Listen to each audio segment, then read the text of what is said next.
Viral toga wisuda desainnya mirip jubah ular kobra jadi sorotan netizen. Toga wisuda di UPI Bandung ini menjadi viral lantaran desainnya yang anti-mainstream. Pasalnya desain topi hingga jubahnya punya motif yang unik bak jubah ular kobra. Seperti video yang diunggah oleh akun TikTok @tuanmudatazir. Pengunggah tersebut merupakan mahasiswa Universitas Pendidikan Indonesia, UPI, yang lulus pada Rabu, tanggal 21 Juni tahun 2023, lalu. Ia pun memposting video dirinya saat mengenakan toga dan jubah tersebut.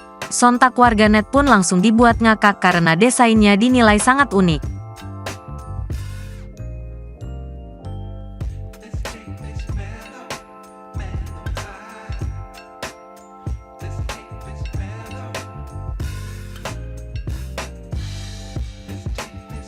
Terima kasih sudah nonton. Jangan lupa like, subscribe, dan share ya.